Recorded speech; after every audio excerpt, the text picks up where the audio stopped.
of Skyview Partners. And I'm happy to have you join us today for our session on the explosion of security vulnerabilities requires diligent action, presented by Carol Woodbury and our very special guest, Jeff Uehling. Jeff and Carol will be discussing a number of recent security vulnerabilities which have had a huge industry-wide impact on both hardware and software vendors, including IBM and IBMI development groups. The IBMI has long been known as a secure platform, or the way we like to talk about it, a securable platform on which you can run your business and critical applications. However, securing the system requires careful attention to the system-wide security configuration. Skyview Partners is sponsoring today's session as a leader in security services and products for IBMI, AIX, and Linux. Our goal is to draw on the unparalleled expertise of our team of experts led by Carol Woodbury to become team members for our client's IT group. We at Skyview Partners try to pay attention to security details so our clients can spend time focused on other high-value IT activities that contribute directly to the bottom line. Our presenters this morning include Carol Woodbury, co-founder and president and CTO of Skyview Partners. Prior to forming Skyview, Carol spent 16+ years at IBM in positions including Chief Engineering Manager and Security Architect for IBM's Enterprise Server Group. Carol is also the author of the book, which many of you, I'm sure, have, IBMI Security Administration and Compliance, which is available at MC Press online. Our very special guest this morning is Jeff Uehling. Jeff is his current assignment to the development group of IBM iOS, specifically in the security group located in Rochester, Minnesota. His current job responsibilities include business architect for the core IBM iOS, design and development of security functionality for IBM on it, and council member of the IBM security technical community. So with that, today's session is sponsored by Skyview Partners. We're actually in our Skyview Deep Dive, so we have a live audience this morning as well as everyone that's joining us from around the world. Skyview Partners has numerous offerings that can help you. Our special Managed Security Service, which is a monthly offering where Skyview security experts led by Carol will pay attention to your IBM's security so that you don't have to. If you haven't had a chance to look at this, I highly recommend you do. This is very popular with our clients, and I know a lot of people are just, really having a great time working with security, letting Skyview take care of the details so that they can take the pressure off your IT staff.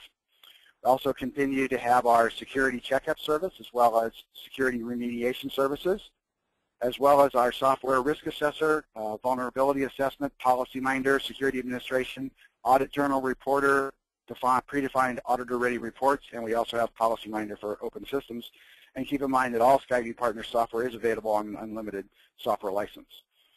So with that, I'd like to turn the session over to Jeff on the explosion of security vulnerabilities requires diligent action.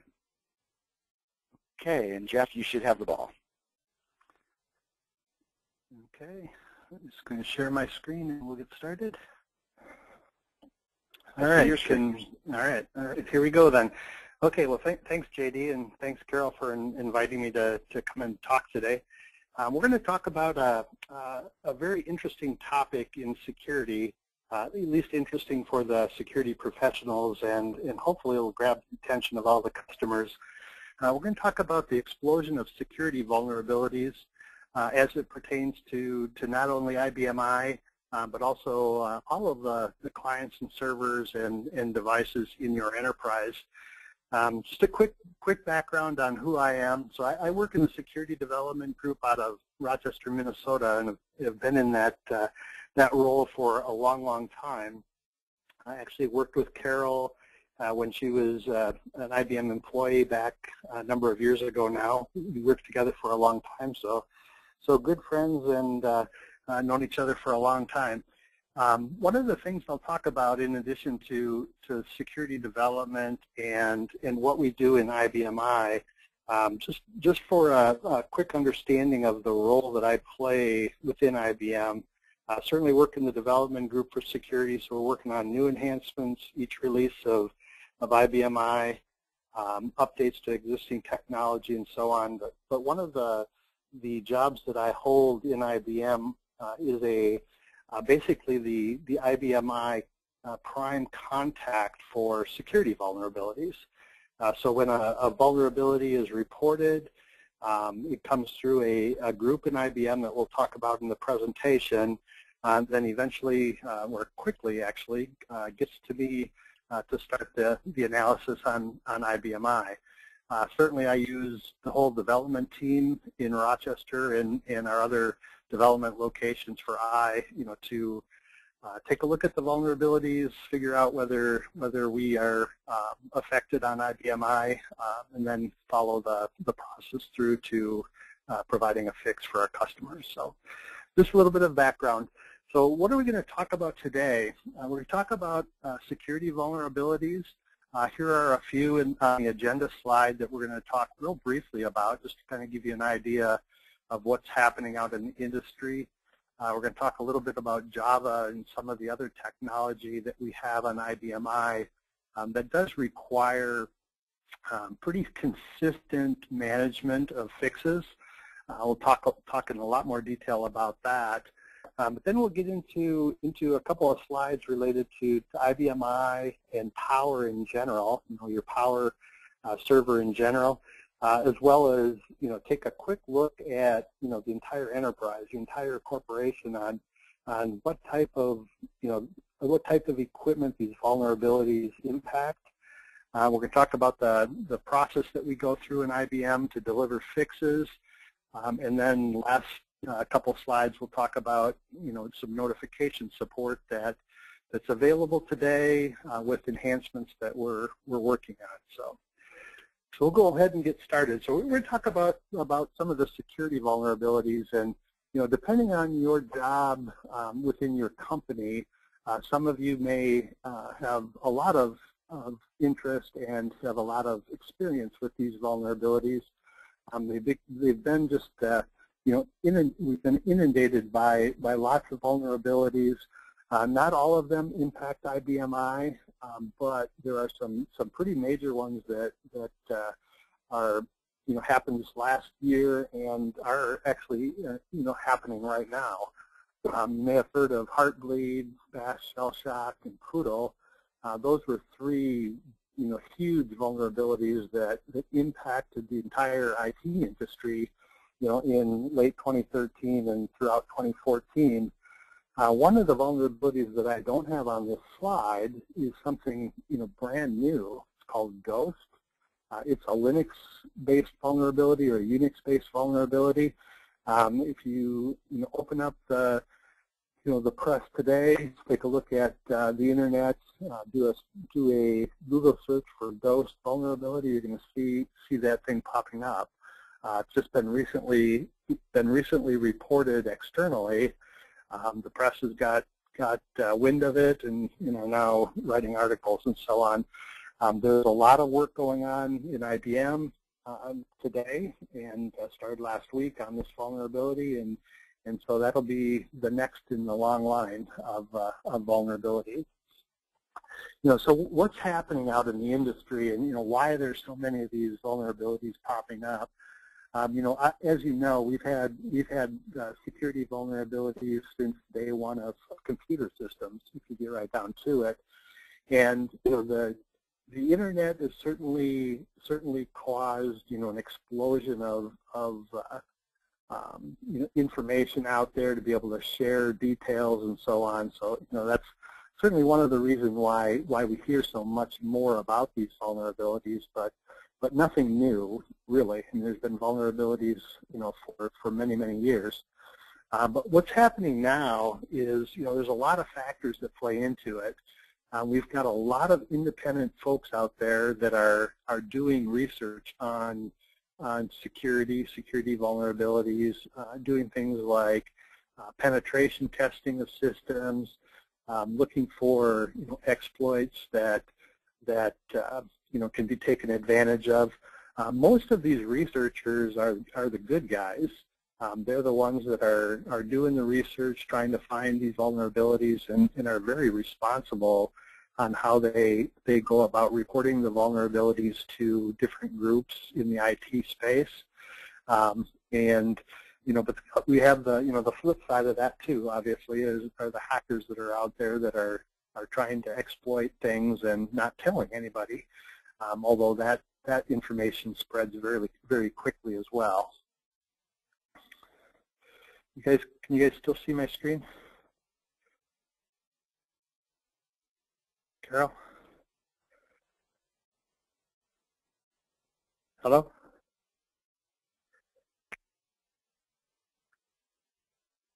Okay, Carol, can you guys still see my screen? Yes, Jeff. I'm sorry. I had muted myself, and I was talking to you, but you couldn't hear me. Yeah, I was getting some messages that Internet Explorer stopped, so I wanted to make sure we were still good. So, okay, well, I'll continue. All right, so sorry about that, folks. But basically, the independent researchers, lots of those folks out there doing a great job. But one of the biggest factors with security vulnerabilities these days, and why we're seeing more and more of them, is that there's so much open source code that's easy to review and look for issues, right? So it's not a matter of taking an existing product and poking holes at it or trying different things to try to find vulnerabilities. Folks that are interested in this are actually, grabbing the source code, taking a look at the code, trying to find, vulnerabilities just through code analysis. Right? So there's lots of that going on. Open source, there's tons of it out there, right? All of Linux, essentially, open source, OpenSSL, etc. And then the interesting thing with the vulnerabilities that are popping up now is that, there are so many products that build on top of, a Linux or Unix or Windows OS that, when you find a vulnerability in one of these technologies, for example, in Linux, it's very likely that vulnerability is going to show up everywhere that Linux distribution is used anyway. And this ghost vulnerability that I mentioned early on, that's a vulnerability that impacts Linux.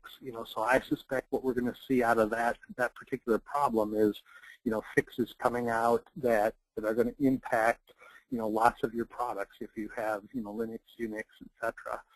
We're looking at it on IBM-I as well, even though the IBM-I OS definitely is not built on top of Linux. But we've got technology, for example, in our iAccess for Windows. We have a Linux version of that. Products that our I customers use, like the HMC, has a Linux core to it. So there more than likely will be some fixes from IBM for for this particular vulnerability as well, the ghost vulnerability that I mentioned. Other things that are happening, there are lots and lots of tools out there available for folks to use. There are a lot of what we'll just call hacker tools, tools that folks that have have the hobby essentially of trying to hack into networks, into systems, right? Share those tools. There's a lot of them out there available. There's also a lot of penetration testing tools out there to look for network vulnerabilities. These tools are used by a lot of the vendors, right, to test different areas of the system. We use them in IBM extensively. A couple of the penetration tools and testing tools, network testing tools that we use, one called Nmap, there's another called Nessus, OpenVAS. We use these to test our networking support, and they're available, for folks that are looking for the vulnerabilities. Also, there are code scanners out there like AppScan that, for the source code, you can take a look at use the source code, run the code scanners against it, and find, different security vulnerabilities. And so a lot of technology and, a lot of folks that are out there poking at this stuff, trying to find the vulnerabilities. The other thing that has really happened recently is a lot of the very high-use technology, I have a few listed here like Java, OpenSSL, SSL, etc., is really being scrutinized right now. In fact, I just did a Java update on my laptop today, and as I was installing, a little pop-up came up that said, Java is used now in 3 billion devices worldwide.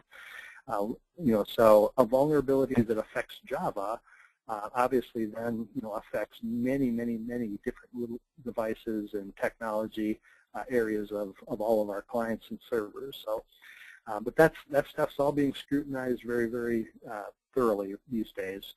And then the last bullet I put on here is that vendors are doing a lot more penetration testing, code scanning, and so on. Thus, we're finding a lot more bugs in the code, prior to it going out, or even after the code's in the field. We still run penetration tests on our fixes and so on, and we'll find bugs, which leads to additional vulnerabilities being closed. Okay, let's talk a little bit about IBMI now, and areas that we've been seeing a lot of vulnerabilities recently. And not just recently, this has been happening, okay, but one of the things that is very interesting is that for Java, every quarter of the year we come out with an update for Java, a new service release, for all the supported releases. And in that Java update, and I'll stress this, it's very important that you get these fixes and stay current on the technology. Because within Java itself, each quarter we're fixing on the neighborhood of 25 to 50 vulnerabilities of different severity. Some of them are very low severity, probably not real likely to be exploited. But if you take a look at something we call our Security Bulletin, that I'll talk about later in the presentation, you'll see the very long list of vulnerabilities that are in Java that are being fixed every quarter. Right, so the point there, as with all of this technology, is staying current on fixes. Make sure you have a plan to get the fixes, load them, apply them, and so on. Other areas where we're seeing vulnerabilities, Java, the big one, OpenSSL, the web and application servers, right, Apache, and so on. We see occasional vulnerabilities showing up here. New in release 7.2 for IBMI. Some support called Samba, which is print capabilities, and we've had some reported vulnerabilities in that code already, and then certainly we see vulnerabilities showing up in networking technology. We'll talk about the Poodle vulnerability here in a little while. That was basically with SSL technology, some vulnerabilities there, but we see other things in networking bind and so on. And then infrequently we get reports of deficiencies in cryptographic algorithms, weaknesses, and so on. Sometimes those are very overblown on what the vulnerability really is. We're not going to talk in a lot of detail about that other than in this slide, but they're there, and occasionally we see it. You'll see a lot of, if you go out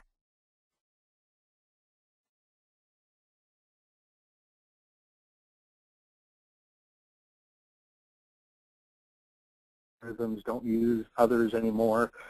A lot of that information comes from, from the crypto researchers, and oftentimes, they are producing that information based on, pure technology research, of the algorithms, where many times when you're using them in the application, you may or may not have an issue by using that algorithm. Okay, maybe they didn't explain that real well, but basically, it's you can read about this stuff on the internet just like you can for lots of different subjects, and some of it's true, some of it's overblown. That's kind of the point I wanted to make with that. And then the last bullet, in IBMI, we do have security vulnerabilities in the IBMI OS. Most of those vulnerabilities we find within our IBM testing. Occasionally they're customer reported, but a good percentage of those vulnerabilities we're finding and fixing. But all of this stuff, when we find a vulnerability, you're going to get a fix. Sometimes it takes a little bit longer depending on the particular issue, but we'll always get one out. And typically when the PTF or the fix is delivered, you're done after you have it applied, that you're good to go. But that's not always the case, right? Sometimes there are different additional things you need to do in addition to loading a fix in order to close the security vulnerability. And we'll talk a little bit more about that here in a couple slides. Okay, so we talked about IBMI and where we're seeing a lot of the vulnerabilities. But if you think about your company and your IT group and where, how much technology you have in your enterprise, right? I mean, the IBMI OS, licensed internal code, and the IBMI products, that's kind of the tip of the iceberg on what you need to be looking at, right? Because if you're running Power, you may or may not be doing any virtualization-related things, but certainly a lot of our customers are. So fixes for not just the IBMI OS, LIC and products. You also have to take a look at fixes for the VIOS partitions, all your IBMI partitions. If you're running AIX partitions or Linux partitions on Power, there are fixes there for many of these vulnerabilities. In fact, I would say that there are certainly more fixes for vulnerabilities in the Linux and Unix, so Linux partitions, the AIX partitions, than there are on IBMI, just because of the technology that supports those, right? The Linux operating system and the Unix operating system. I think a big percentage of those vulnerabilities, come from cross-industry issues, right? Just in the technology that is supported by those particular OSs, right? So that's where you see a lot of the vulnerabilities. But the point with this chart is that you need to take a look at all of the things that essentially run some piece of code, and because if there's wherever there's code, there's a vulnerability is possible, right? So VIOS, IBMI, all the partitions. You also need to look at the HMC and your firmware fixes as well, making sure you stay current on those, right?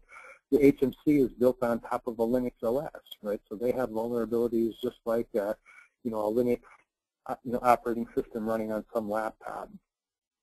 And then also, third party, your vendor applications, the products that you buy from your business partners. You want to make sure you stay current on their fixes as well, because there's nothing that really prevents a business partner to create a product that includes a technology that can have vulnerabilities in it.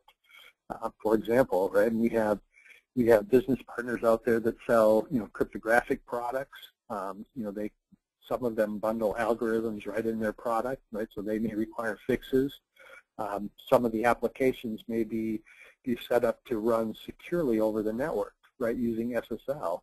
If they're using an SSL v3 algorithm, for example, which we'll talk about with the Poodle vulnerability here in a few slides, they're likely to have a fix to their product, so they should have a fix to their product.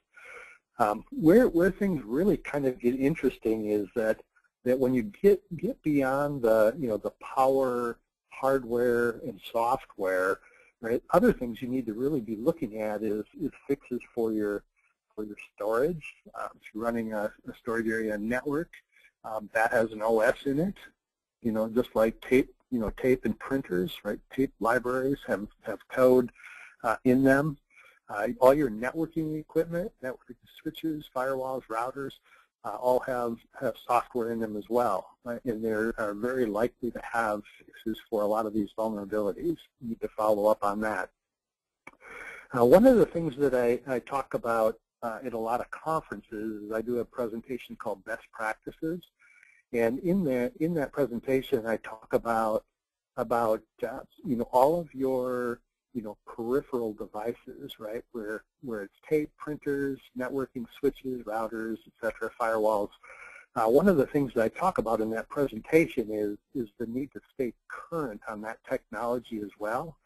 It's very easy sometimes for an IT organization to become somewhat complacent with that type of equipment. And I would imagine that if you took a look at your enterprise, your company, and take a look at when was the last time you went out and purchased new technology for your networking switches, firewalls, etc. You may be surprised how old that is. And the point there really is that not only are you more than likely missing out on some very advanced features in that type of equipment from a capability perspective, you may also be missing out on the security fixes that really need to go and be applied to those type of devices as well. Right? So there's a lot of considerations, and I certainly understand that IT budgets don't always allow for updates to all of this type of equipment every year or two, but it is something that you should at least talk about in your enterprise. Okay, so we're going to talk about a vulnerability that was very interesting. This came to light in 2014. Don't remember the exact dates, but I think it was in late summer, early fall, where this particular vulnerability was reported. A couple slides ago, I talked about applying a fix to the IBMI server or to your technology, whatever it is, product.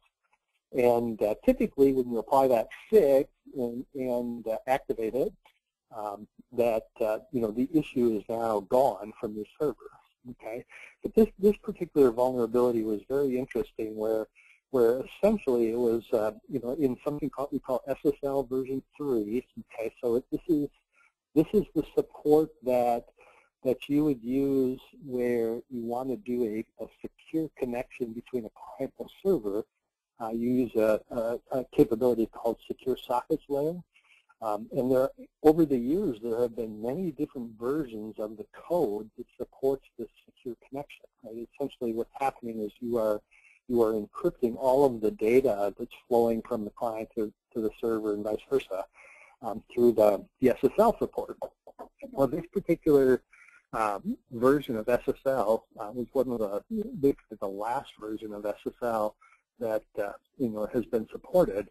And it contains a vulnerability that they're talking about, they nicknamed it Poodle, based on the description here, padding Oracle on downgraded legacy encryption, which basically what this vulnerability is it's something we call a man-in-the-middle attack that basically affects web browsers and applications. And essentially it's a vulnerability that allows you to, or allows a hacker to sit in the middle of the conversation and steal the credentials that are available and used to encrypt the session back and forth.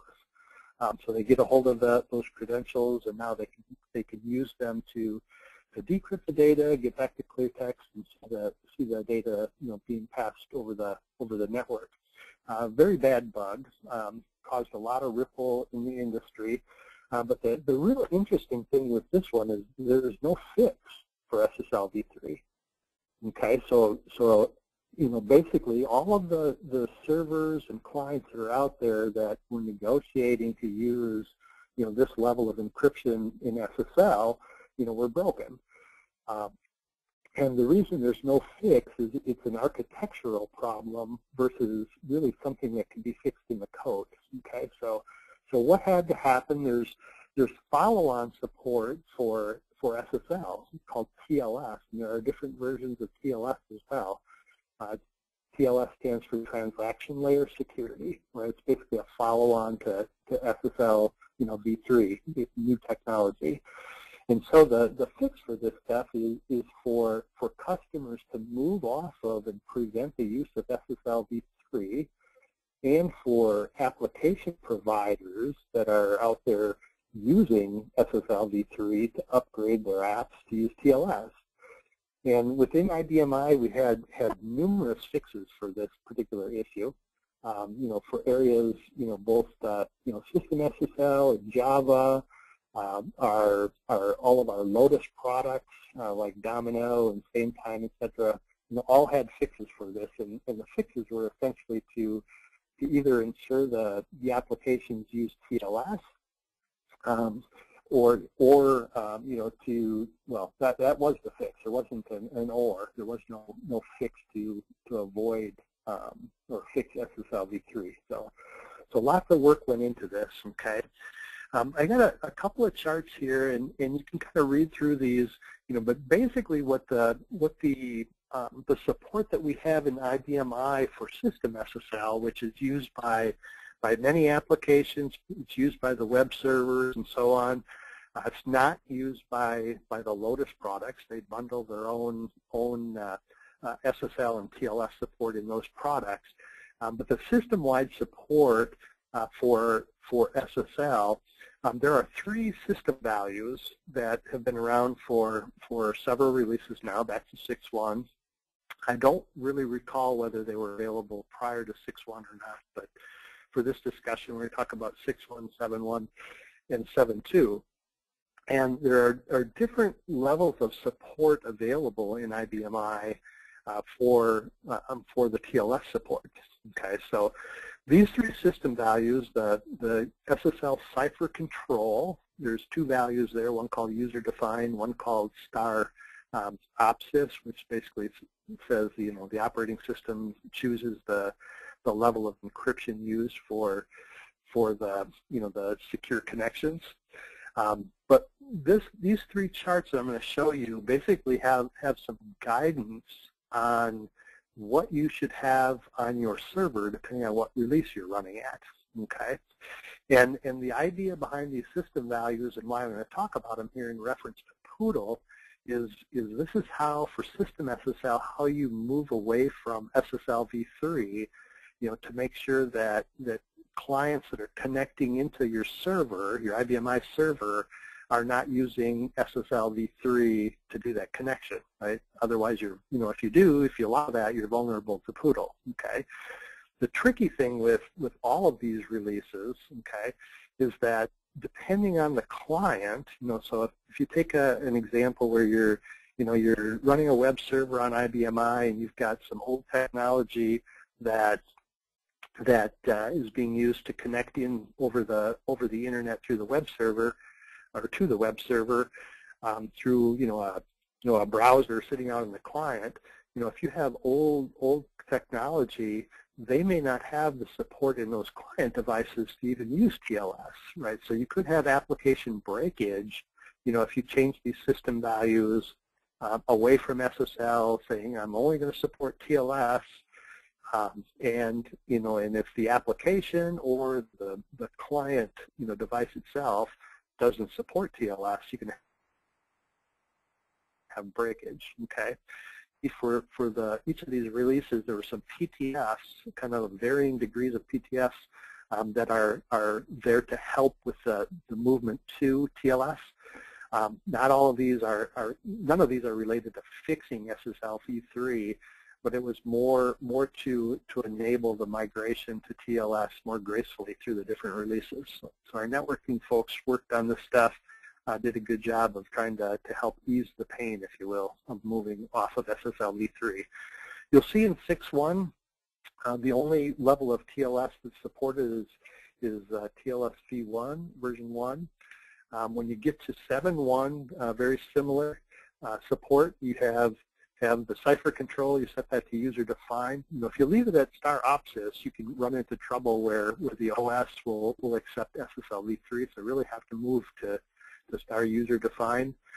And then on 7.1, with technology refresh 6 or later, which technology refresh 6 is really some PTFs that allow new function to be loaded onto your system. So if you have 7.1 and you haven't been loading we call them TRs or technology refreshes, you're not going to have all of the support you would need to get here. So you'd want to load those TRs as well. It supports all of the different layers of TLS. Okay, 1.2, 1.1, version 1. I'll talk a little bit about I'll talk about the cipher suite on the next chart. And then also for 7.1, there were a few PTFs to make sure that you could get to the point where SSL v3 was disabled. Okay, when we get to 7.2, very similar support that's there in 7.1. You've got the TLS v1, 1.2, 1.1 in version 1. Different levels of TLS. It's all based on what the client will support.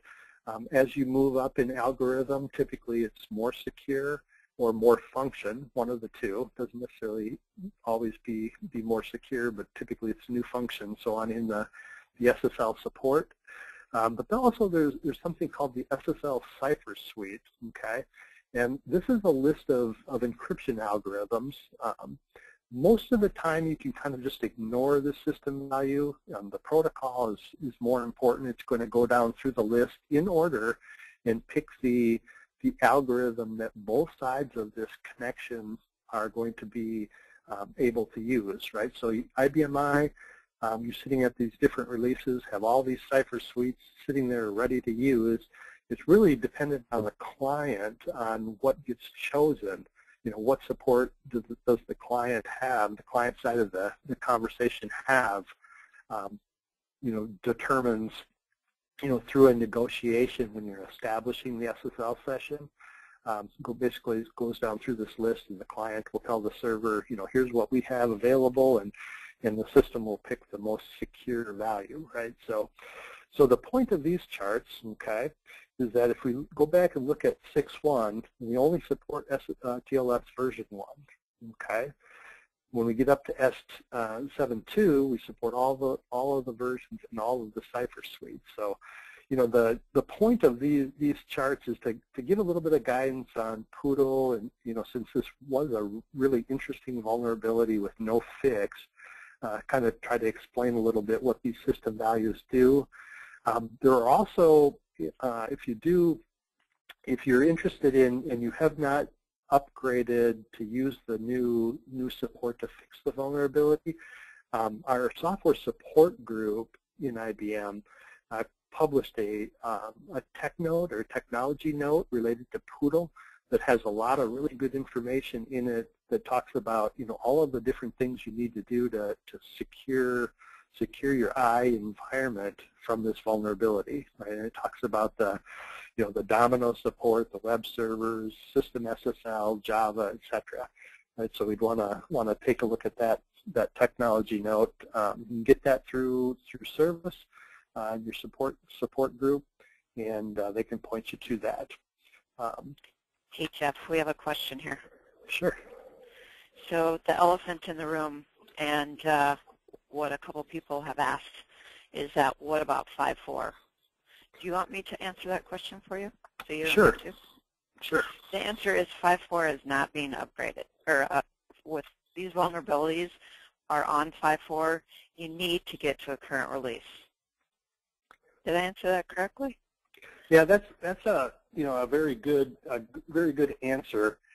There are depending on the situation, we have fixed some of the vulnerabilities on 5.4 that, you know, 5.4 is out of support. Okay, we have extended support contracts for 5.4.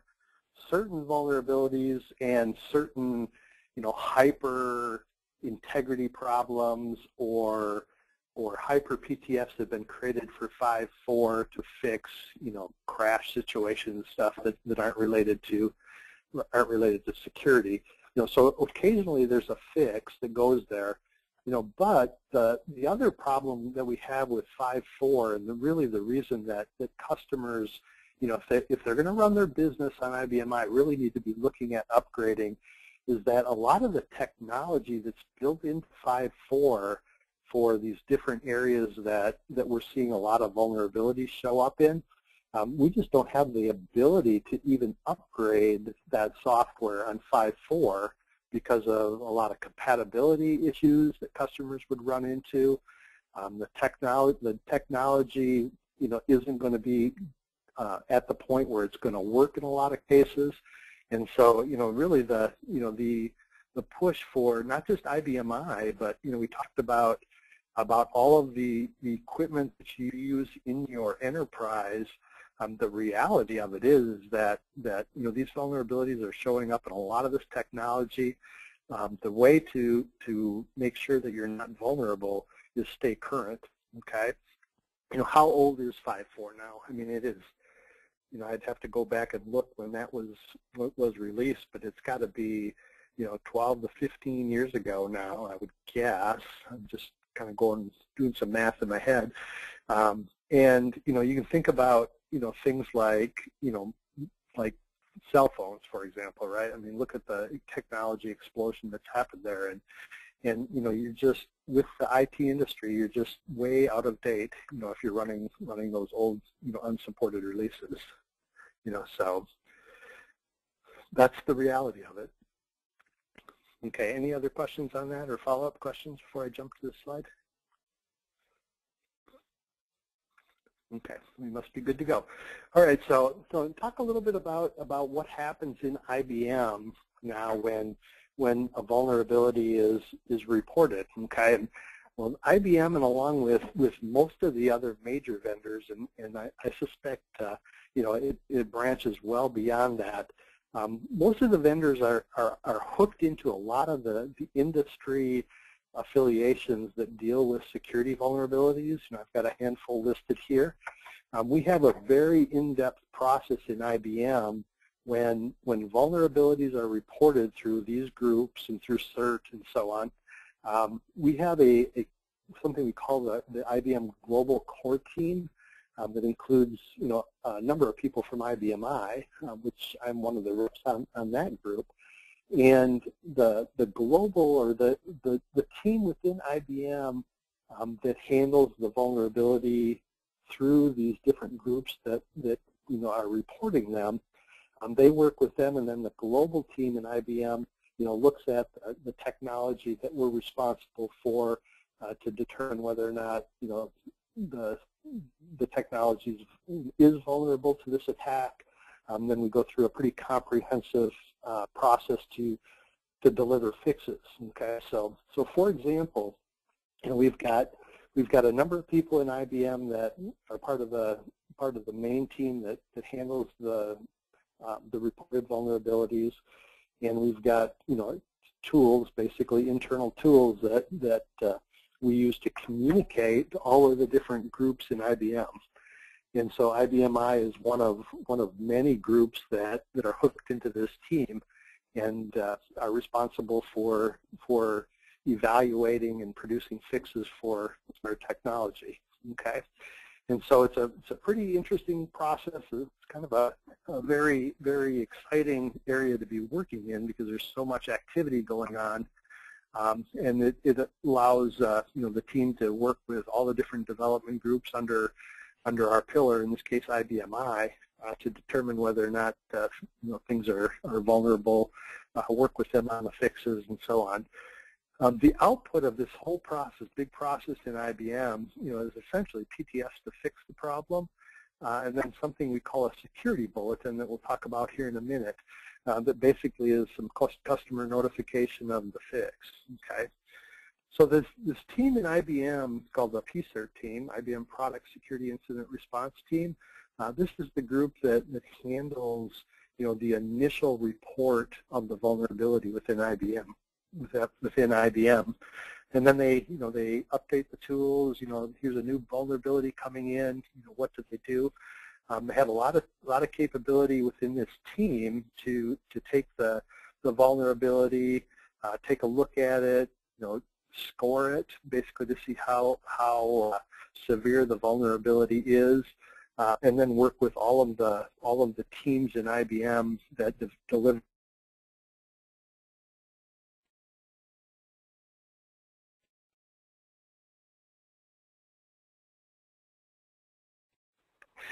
So for IBMI, when we get a reported vulnerability, we go through all the evaluation to see whether we're impacted and so on.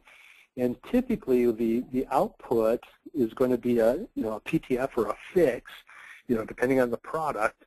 And that fix becomes something, it becomes part of the IBM Security PTF group, the group PTF. This allows a customer to order all of the security fixes that are added into the Security PTF group. Okay, but the downside of the Security PTF group is that not all security fixes can go into that PTF group. Okay, and I have a number of things listed here that when you order the security PTF group, it doesn't mean you're getting all of the security PTFs for all of the technology areas in IBM, okay, or in IBMI. For example, the Java support, the iAccess for Windows, the web and application servers, Apache, etc. All of the Lotus products like Domino, Same Time, etc., Traveler, all of the fixes that go into those products, both for security-related problems and just regular bug defects, none of those become part of the the security PTF group, right? So those need to be managed separately. And then the etc. really is referring to the the chart we already talked about with the HMC, the firmware, etc. The fixes for AIX and so on. So a lot to manage, a lot to think about, if you want to stay current within your enterprise. And hopefully that makes sense. Okay, so the customer awareness of the security issues, that, like I said, you go out and take a look at or search for the ghost vulnerability, and you'll see, what happens in the press, right? I mean, you'll probably get a lot of hits on that. But the internet certainly is, is one of the things that, word travels very quickly when a vulnerability is reported and, published externally. Our IBM Support Center, Software Support Center, they get a lot of calls, inundated by customer calls when one of these things goes public. And they do a really good job on IBMI of handling these issues. I work directly with them along with a number of other people that are involved with the security issues. And they will occasionally, depending on the vulnerability and where we are with the analysis, will deliver tech notes and so on to talk about the vulnerability. So they're a very good first contact on the vulnerabilities to try to figure out, okay, so when's the fix going to be available, etc. We also have the team, this PSIRT team that we've just talked about. They have a blog that you can follow, and I had the blog on the previous chart somewhere here. There it is, PSIRT blog URL. You can follow that to see all of the security bulletins that are being published by IBM. And we'll talk about a security bulletin in a minute, but basically it's a document that gets published externally that says, here's the vulnerability, here's the list of fixes, and any other information related to the particular problem the customer needs in order to get the vulnerability fixed in their enterprise. It's a good source of information there. One of the things that we're working on right now in IBMI land is something called the My Notification support. And it's basically customer-level subscription support for information. Today, you can get a automatic notification emailed to you if there are changes to the security PTF group and so on. Certain things you can subscribe to. One of the things that we're working on right now is some enhanced notification for all these security bulletins that I'm going to be talking about here in a minute, and also for tech notes. That's going to be coming sometime in 2015. We're pushing that real hard right now. I'm not sure exactly when that's going to be available, but we are looking at some short-term and maybe some longer-term solutions to get that information in detail out to the customers, right? So some things are going to be coming there. When we get that support ready, what we'll be doing is we'll be advertising it through a number of different avenues. Watch the blogs that are being written for IBMI by Steve Will and Tim Rowe and Don May, etc. But we'll also have some information that we'll send out via PTFs and so on when you order them. So a lot of stuff coming there. Basically, it's to try to get more information out to the customer of available fixes and alert them to the issues to make sure that they're up to date. Okay, so here's a sample security bulletin. We've been publishing these for IBMI for about a year and a half or so now. If you go out to the software knowledge base database, you can see all of these today. What we're missing is the real notification support. But basically what the Security Bulletin is a document that gets published, and it gives a little bit of information about the vulnerability. This happened to be an OpenSSL vulnerability that I chose to put in the presentation. Talks about a couple of different things here. So the CVE ID, that is